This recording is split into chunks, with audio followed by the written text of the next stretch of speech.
For a long time, astronomers believed galaxy formation followed a very specific model. Cosmic gas collects in clumps, stars are born from those clumps, and over billions of years, stellar neighborhoods gradually increase in size. However, the James Webb Space Telescope, launched in December 2021, has disrupted that model. In a new study, scientists identified three massive galaxies, dubbed red monsters. Each almost the size of the Milky Way, already in existence just 1 billion years after the Big Bang. Though that sounds like a really long time, in our 14-billion-year-old universe, just a billion years is relatively early on. These galaxies therefore raise a fundamental question. How did they grow so large so quickly?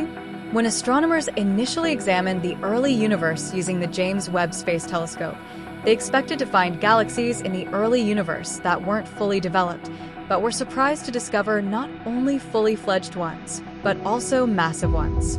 This crisis in cosmology suggested a need to reevaluate our understanding of the universe's evolution since the Big Bang.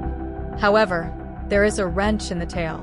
In August, scientists found that these galaxies may appear larger and brighter due to having actively feeding black holes, leading to the conclusion that the unexpectedly massive galaxies are actually less massive than previously believed. Yet interestingly, this new study revealed no evidence of what are known as active galactic nuclei, AGNs, in these galaxies, ruling out the possibility that their intense emissions come from supermassive black holes at their centers. Therefore, the crew concluded that the extreme characteristics of these galaxies, high mass and rapid star formation, are inherent to the galaxies themselves and not driven by an active nucleus. How could this be? The study was led by an international team at the University of Geneva and utilized data from the FRESCO survey of the JWST.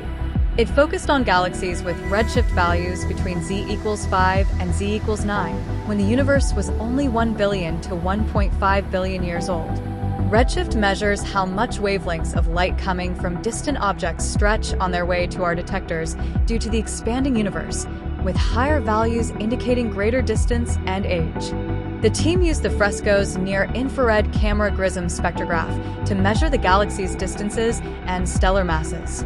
The instrument on board the Space Telescope allows us to identify and study the growth of galaxies over time, and to obtain a clearer picture of how stellar mass accumulates over the course of cosmic history, explained Pascal Loesch, Associate Professor at UNIJ Faculty of Science and Principal Investigator of this observation program, said in a statement.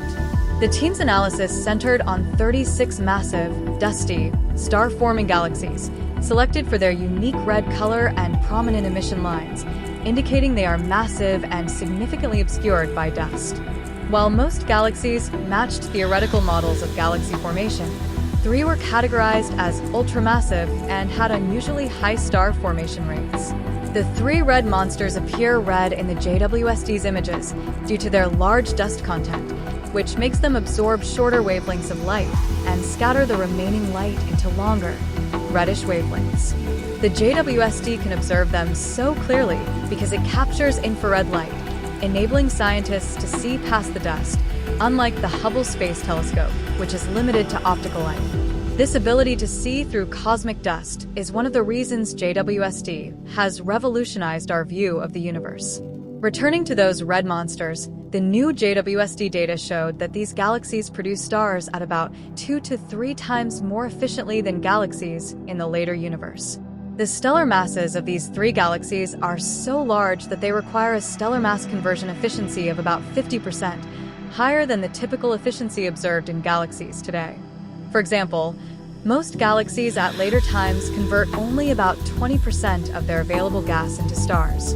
These findings suggest that the early universe may have had a different set of conditions that allowed for much faster and more efficient galaxy growth. Our research is transforming our understanding of early galaxy formation, Menyuan Xiao, lead author of the study and a postdoctoral researcher at the UNIJ Faculty of Science, said in a statement. The exact causes of this accelerated growth remain a mystery. It may be based on factors such as more abundant gas, faster gas cooling rates, or other conditions that are not yet understood. Future observations with the JWST and the Atacama Large Millimeter Array, ALMA, will provide deeper insights into these ultramassive red monsters and provide larger samples of those sources. As we study these galaxies in more depth, they will offer new insights into the conditions that shaped the universe's earliest epochs. The red monsters are just the beginning of a new era in our exploration of the early universe, concluded Xiao.